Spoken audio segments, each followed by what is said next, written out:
Hey everybody, going tooth here. It is 6 October 2024. How you all doing? I hope everybody is great. We've been doing guttering today. To the guy, before we get this thing started, to the guy who made the YouTube video saying putting guttering up on your house is easy. You're an asshole. That's just a pain in the butt. Putting it together on the ground is one thing. Hanging it, especially by yourself, totally different ball game. I'm gonna have to get some help. Anyway, so it's gonna be a follow-up video on the FM9 that we have been working on. So we talked about the issues we were having. This is the original charging system out of the FM9. The spring is missing because we did lose it because we were at the range and we were thinking we were Joe Cool, running drills, doing quick reloads, all this other stuff, and blam, the charging handle flew out of it, causing the charging rod to launch out and lose the spring. So, sorry about that. I was reading some text. Some guys were sending me. So, what we did notice after completely disassembling everything and really paying attention and looking at it after that whole ordeal went down, this whole thing was plastic. There's the part that engages your bolt. You can already see it's mushrooming out. I don't know if that's from us charging the weapon or the spring missing and still getting used and the bolt just cycling back up and hitting the end of it. But what we were noticing is more and more and more. Unfortunately, with it not mounted in the weapon, it shows it to be a pretty good system. But when it's mounted in the weapon, I can actually push this in into pretty easy. And if I just do a single finger grab, and that's the scenario you run into, and this goes flying again. So, ran into that more than once. It's frustrating. If you do get an FM product, definitely upgrade. What we did is we upgraded to the paratrooper handle. I did send FM an email about it. They did send me the links. Right off the bat, I'm going to go ahead and be honest with you. They sent me two links. One is for the FM9. One was for the FM15. Because I told them in the email I'm having a hard time finding their paratrooper handle and their actual page to order it. And so they sent me the link. Me, being me, in a hurry, as usual, not paying attention, clicked on one link, and it was for the FM15, and that was the charging system that we got in. That is in my other video that I uploaded. So what we noticed is the part where your charging handle mounts into, the charging rod was actually longer, but the actual rod itself that goes into the charging handle mount was the exact same dimensions, length, and everything else.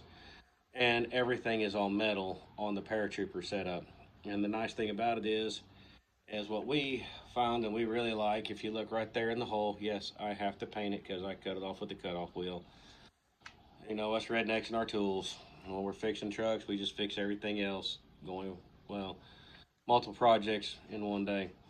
But there, that hole right there, what it is there is it takes a 3/32 Allen head. That plug goes down that hole, and there's actually a mark in there where you can sit there and you set it in there. And so basically that plug sits in there just like this and tightens everything up. So guess what? We're not ripping the charging handle out anymore. And the other nice thing about it, what I didn't realize, what we were getting out of this deal, pros and cons, just like everything. So this weapon was originally built, it was a toy, like I said. PCCs, for the most part, I really don't see a practical purpose for it other than just a range toy. So this one does get the rare breach trigger put back in it now that all that crap's over.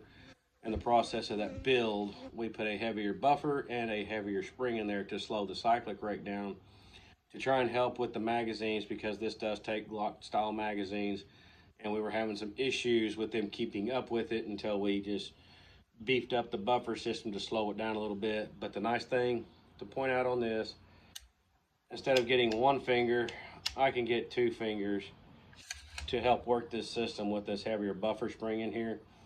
And that is a plus, big plus for me. And it folds up, it somewhat gets out of the way, but not all the way. All in all, be 100% honest with you, this part right here that's sticking out is slightly smaller than the original charging handle that comes on there. Haven't ran any drills or done anything with this thing yet. I don't see this getting hung up on anything. I don't know. Maybe it could.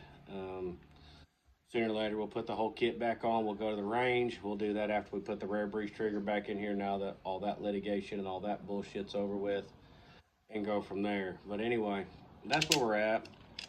Um, like I said, I'm giving it a pretty good pull right now, and it's staying in.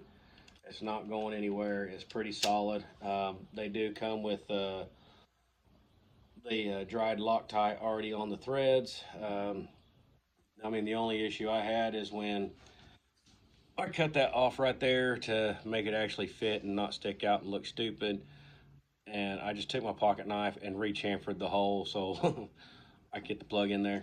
Anyway, so that's where we're at. We'll get around. We'll go to the range soon. Like I said, everything around here is busy, getting ready for all the good stuff to come down, trying to clear the freezer out for deer season. So, sorry, Mongo. I smoked a leg and didn't tell you about it. I'll make it up to you somehow. Promise, buddy. Still love you. Anyway, y'all take it easy. Tooth out. Later.